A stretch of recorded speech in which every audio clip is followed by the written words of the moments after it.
Good morning 9th class. अगला जो topic आपके पास आता है बेटे वो आता है वाटर ए वंडर लिक्विड। कि वाटर जो आपके पास एक बहुत ही अद्भुत जो है लिक्विड होता है।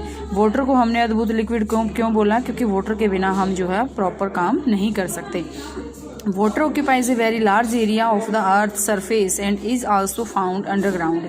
मीन्स क्या है कि वाटर जो है हमारी जो टोटल एटमॉस्फेयर का अगर हम माने, टोटल हमारी अर्थ का माने, तो एक बहुत ही लार्ज एरिया जो है कवर करता है और जो है अंडरग्राउंड भी पाया जाता है।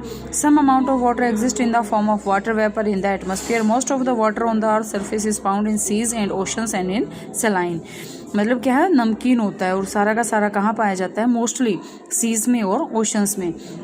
और वाटर जो होता है डिफरेंट फॉर्म्स में जो है एग्जिस्ट करता है। Fresh water is found frozen in the ice caps at the two poles and on snow covered mountains.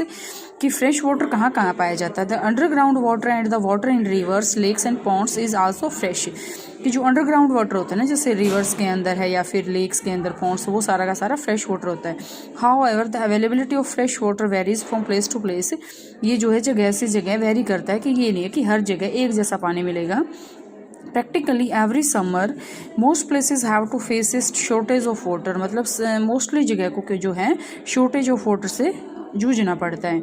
And in rural areas where water supply system have not been installed, people are forced to spend considerable amounts of time in fetching water from far away sources. मतलब जो है जो water supply जहाँ नहीं है गांव वाले areas में, उन वहाँ पे लोगों को क्या करना पड़ता है, मोस्टली टाइम पानी जो है दूसरी जगह से अवेलेबल करवाना पड़ता है। But why is water so necessary.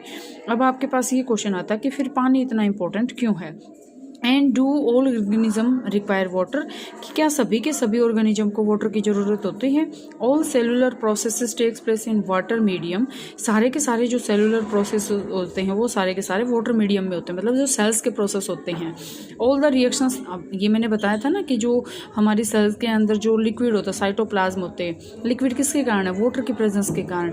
All the reactions takes place within our body and within the cell occur between substances that are dissolved in water. ये अभी बता दिया। साइटोप्लाज्म वगैरह जो होता है किसके कारण होता है, वो लिक्विड वाटर के कारण। Substances are also transported from one part of the body to the other in a dissolved form. कोई भी सब्सटेंस का अगर एक हमारी बॉडी पार्ट के एक जगह से दूसरी जगह अगर वो जाएगा तो वो डिजोल्व्ड फॉर्म में जाएगा, और डिजोल्व्ड किस में होएगा, वो वाटर के अंदर। Hence organisms need to maintain the level of water within their bodies in order to stay alive. मतलब ऑर्गेनिजम्स को अपना बॉडी का जो वाटर लेवल है ना, वो एक मेंटेन रखना पड़ता है। Terrestrial life forms require fresh water for this because their bodies cannot tolerate or get rid of the high amounts of the dissolved salts in saline water. Means क्या है, जो टेरेस्ट्रियल लाइफ फॉर्म्स हैं उनको fresh water की ज़रूरत होती है। क्यों? क्योंकि उनकी बॉडीज़ जो हैं ना तो टॉलरेट कर सकती, ना ही वो उससे उबर पा सकती। High amount of dissolve salt, उनके अंदर हाई अमाउंट में सलाइन वाटर के अंदर साल्ट चला जाता है। Thus water sources need to be easily accessible for animals and plants to survive on land. मतलब प्लांट्स के लिए और एनिमल्स के लिए वाटर जो है मस्ट है, वो वहाँ पे अर्थ पे जो है सरवाइव करें। यहाँ से जैसे देखो एक्टिविटी आपको गिवन है, ये एक्टिविटी आप यहाँ से पढ़ लेना। इसके बाद जो है नेक्स्ट को हम इसमें पढ़ रहे हैं, तो आपके पास क्या आएगा, ये after compiling the results of about two activities. अब इसके बाद जो आपकी ऑब्जर्वेशन आएगी, think if there is any relationship between the amount of available water and the number and variety of plants and animals that can live in a given area.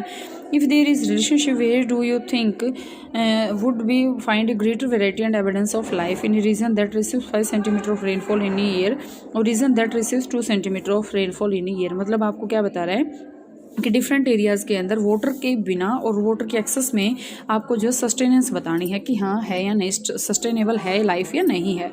Find the map showing rainfall patterns in Atlas. Atlas क्या होती है, जो maps की एक book होती है उसको हम एटलस बोलते हैं। एटलस के अंदर रेनफॉल का पैटर्न कि किस एरिया में ज़्यादा बारिश होती है और किस में कम होती है। And predict which state in India would have the maximum biodiversity and which would have the list. किसके अंदर सबसे ज़्यादा बारिश होती है और किसके अंदर कम होती है। Can we think of any way of checking whether the prediction is correct. The availability of water decides not only the number of individuals of each species that are able to survive in a particular area. मतलब water की availability क्या decide करती है कि उसमें कितने जो हैं जीव जंतु रह सकते हैं। बट ये और भी क्या डिसाइड करती है, but it also decides the diversity of life there, कि वहाँ पे लाइफ के अंदर चेंजमेंट क्या क्या आ रहे हैं। Of course, the availability of water is not the only factor that decide the sustainability of the life in a region. Other factors like the temperature and nature of soil also matter. सिर्फ और सिर्फ water के कारण वहाँ पे हम availability नहीं कह सकते कि सस्टेनेबल है वो लाइफ, लेकिन टेम्परेचर और नेचर ऑफ सॉइल जहाँ वो काम कर रहे हैं वो उसकी नेचर कैसी है। But water is one of the major resource which determine life on land. मतलब क्या है, ये तो सारा का सारा क्या है कि वाटर के बारे में बताया था। इसके बाद जो नेक्स्ट आपके पास आएगा वो वाटर पोल्यूशन आएगा। ये जो है फिर हम कल करते हैं।